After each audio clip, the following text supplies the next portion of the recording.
Mr. Wonka and the Indian Prince. Prince Pondicherry wrote a letter to Mr. Willy Wonka, said Grandpa Joe, and asked him to come all the way out to India and build him a colossal palace entirely out of chocolate. Did Mr. Wonka do it, Grandpa? He did indeed, and what a palace it was!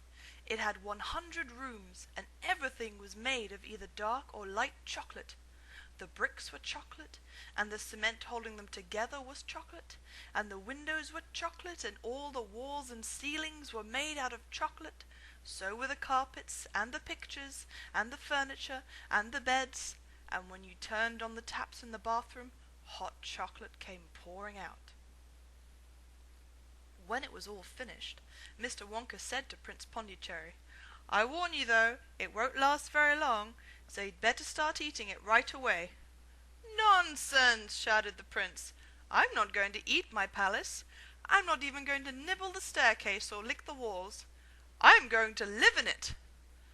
But Mr. Wonka was right, of course, because soon after this there came a very hot day, with a boiling sun, and the whole palace began to melt, and then it sank slowly to the ground, and the crazy prince, who was dozing in the living room at the time, woke up to find himself swimming around in a huge brown sticky lake of chocolate.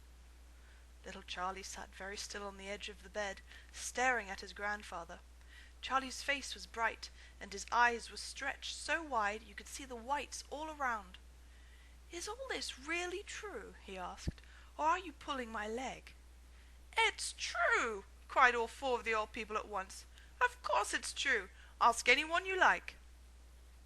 "And I'll tell you something else that's true," said Grandpa Joe, and now he leaned closer to Charlie and lowered his voice to a soft secret whisper. "Nobody ever comes out."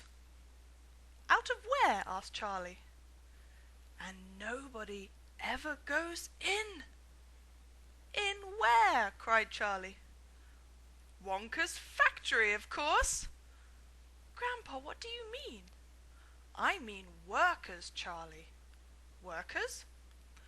"All factories," said Grandpa Joe, "have workers streaming in and out of the gates in the mornings and evenings, except Wonka's. Have you ever seen a single person going into that place, or coming out?" Little Charlie looked slowly around at each of the four old faces, one after the other, and they all looked back at him. They were friendly, smiling faces, but they were also quite serious. There was no sign of joking or leg-pulling on any of them. "Well, have you?" asked Grandpa Joe. I really don't know, Grandpa," Charlie stammered. "Whenever I walk past the factory, the gates seem to be closed." "Exactly," said Grandpa Joe. "But there must be people working there."